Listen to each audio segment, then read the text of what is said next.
What is up, everybody? It is I, Ronin. Hi, everyone. It's me, future Ronin, and you're on a freeze frame right now. Because, you see, I kind of forgot to go over Bear's effect in the deck profile, but I fixed that when I get into the first replay, so just don't worry about that. And, yeah, hope you all enjoy the rest of the video. And, this is not coming out on the 31st, but, this will be the last sort of video I do for, Halloween type spooky month stuff. So I was trying to think of another scary deck I could do visually, and what's scarier than unexpected demons? Am I right? So yeah, we're playing Fright for Fluffals. I had a video for them a while ago, but there's a lot of new support that makes the deck play a lot differently. So I decided to update my list to accommodate those changes, and I think I came up with something pretty good. But yeah, let's go ahead and get right into the deck profile. So, a brief synopsis of what Fluffals do, just in case you don't know. They fusion summon, and then they hit you really hard with those fusion summon monsters. Basically, the whole main deck is about turboing through to get to materials. The whole extra deck is pretty much just tearing apart boards and putting big numbers on board. So, the big players for this one are Edge Imp Chain, Fluffle Wings, and Toy Vendor. So we'll go over those first, starting with Toy Vendor. It's a continuous spell that, once returned, allows you to discard a card, then draw one card and show it to your opponent.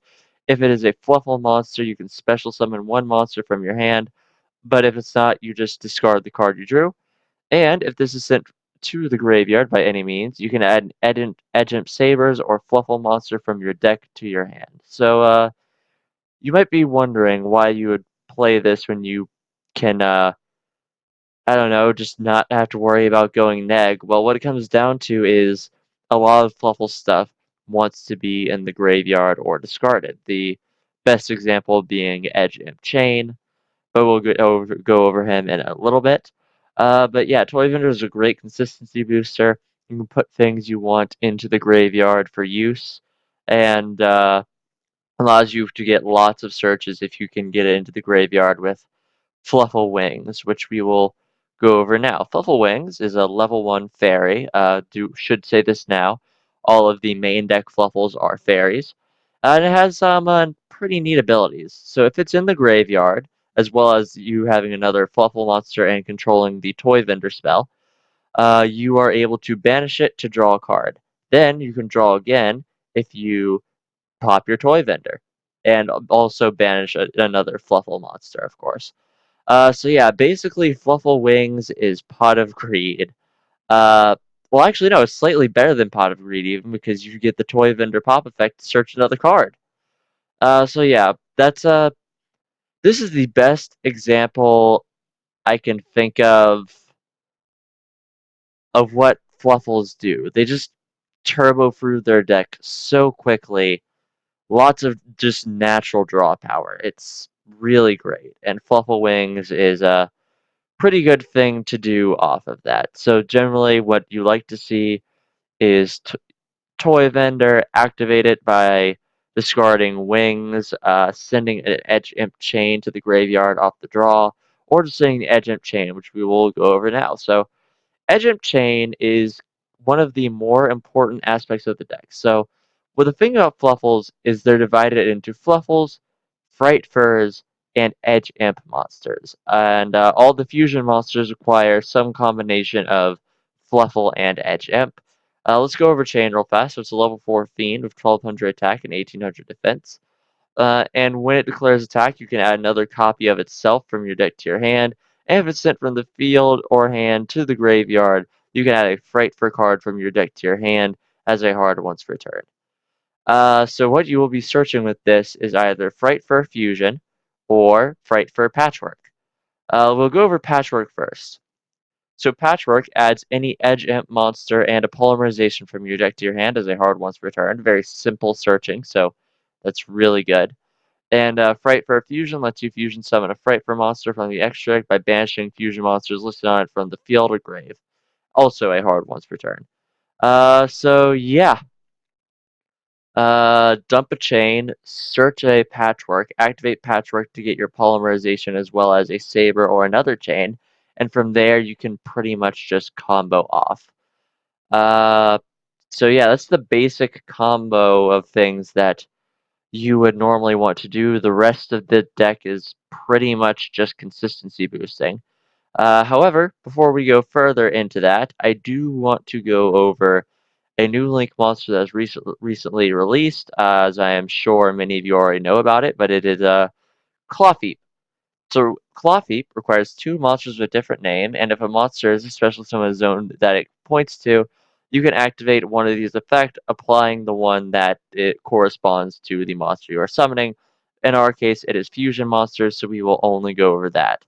Fusion Monsters lets you special summon a level 4 lower monster from your grave. So, if you make this first, then manage to fusion something by using Penguin as your fluffle, you can revive Penguin, and Penguin has the ability to not only draw you 2 cards when it's used as material for a Fright Fur, but also on the field during the main phase, it lets you special summon another fluffle except for itself from your hand.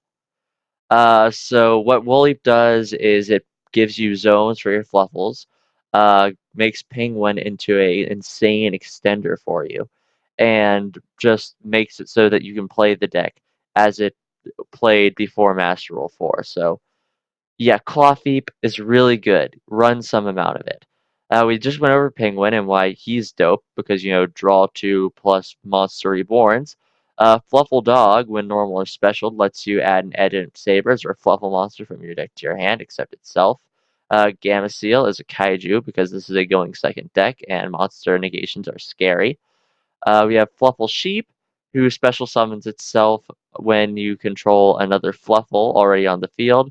And by returning a Fluffle to your hand, you can special summon an Edge Imp monster from your hand or grave as a hard once per turn. That is surprisingly useful, but it's mostly here, so we can just special summon it for another material for Clefheap. Edge Imp Sabers is our other Edge Imp monster. It's a level 3 fiend with 1200 attack and 800 defense. And if it's in the graveyard, you can put a card from your hand on top of your deck in order to special summon it back to the field in defense mode. Again, a hard once per turn. The only other two real main deck things we need to go over are Poly, which, it's your fusion spell. It fuses things. Call by the Grave, because hand traps are scary. And Infinite Impermanence, because sometimes it's nice to stop your opponent from setting up a board. Sometimes it's pretty sick. But yeah, so that's the main deck. Like I said, it's mostly here just to get you to the extra deck.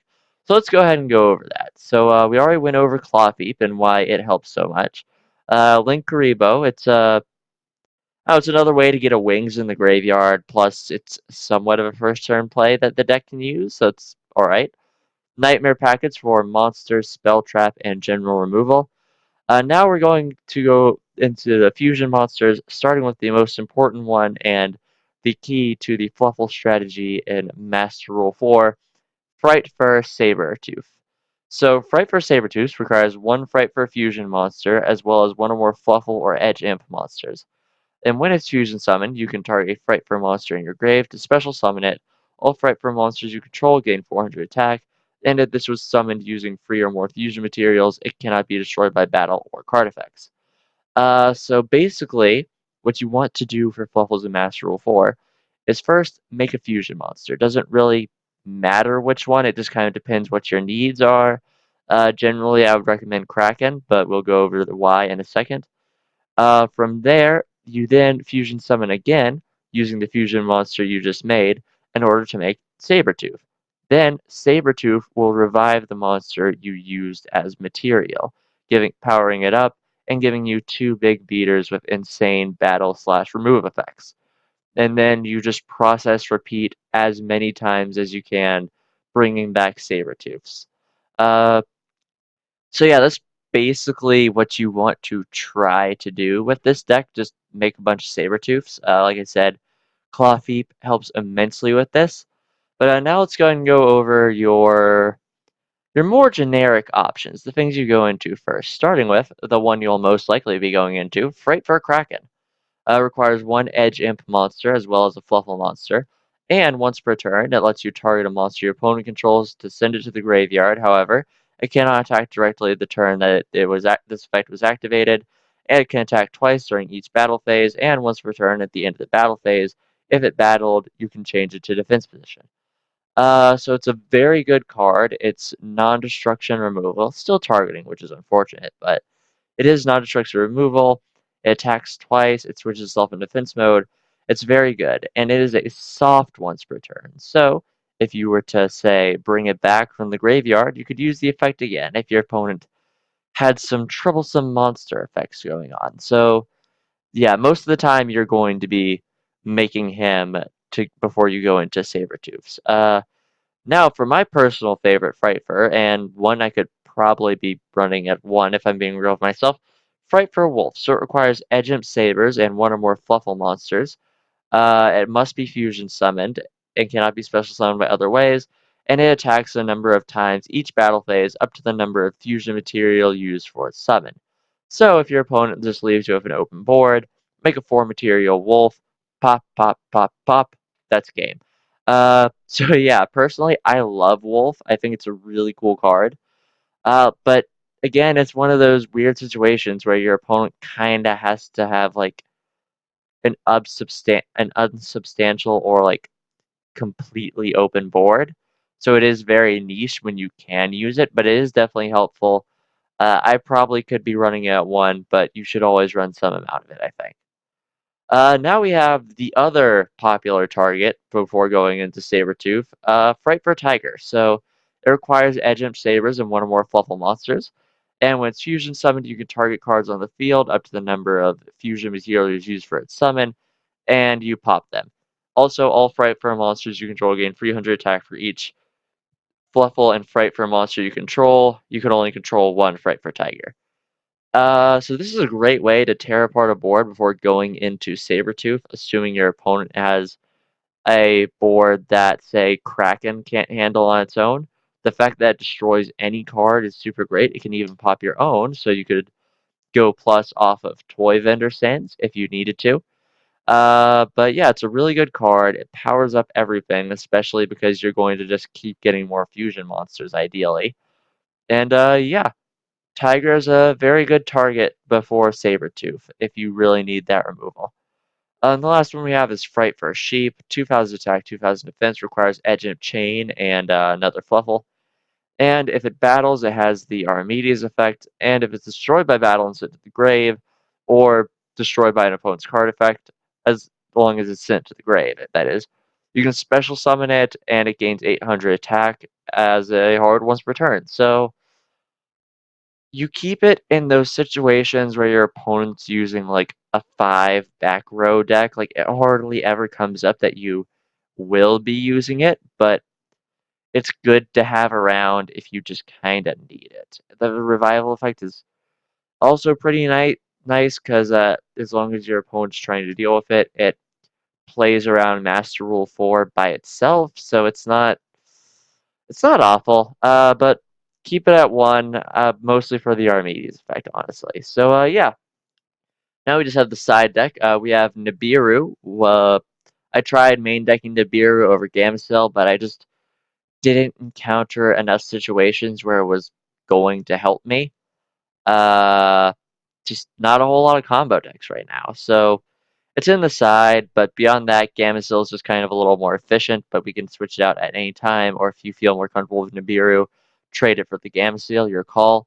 Uh, we also have Dark Hole at free because this is a going second OTK deck, and attacking on an open board is kind of nice. It's just a little consistency wrecking, but if you feel like you're consistent enough with the deck, then like go nuts on these Dark Holes. Free Twin Twister for some spell trap removal. Free Evenly Matched because it's nice to get rid of things on the board and leave your opponent with a single card because most of the time Fluffles are really good at playing through a single card. And then we have Red Reboot for the trap heavy matchups. So Yeah, that's the deck profile. If you're new here, we just go over a few replays. I show you the deck doing well, it doing not so well. Go over the combos, what I think was done right, and what I think was done incorrectly. So, yeah. All that being said, I'll see you guys in the first replay. All right. One of the first replay with Aroma, obviously playing Aroma Mages. We are Child's Play. It's a reference to the Child's Play franchise with Chucky, and it features an evil, demonic, satanic doll thing. So, yeah, that's pretty scary.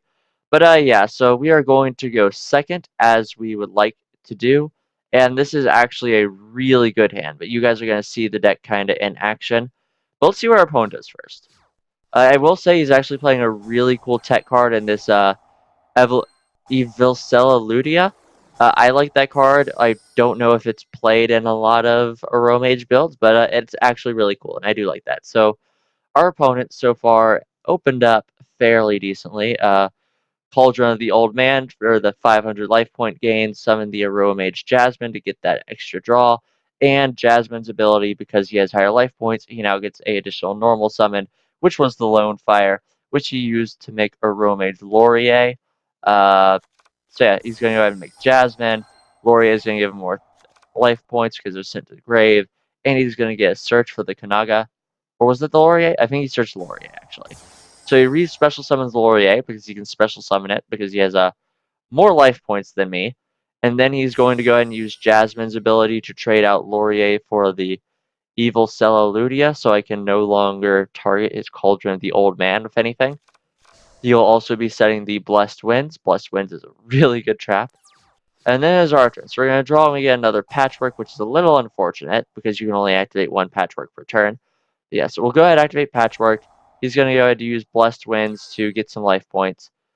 We get a Poly and the Edge of Chain from it.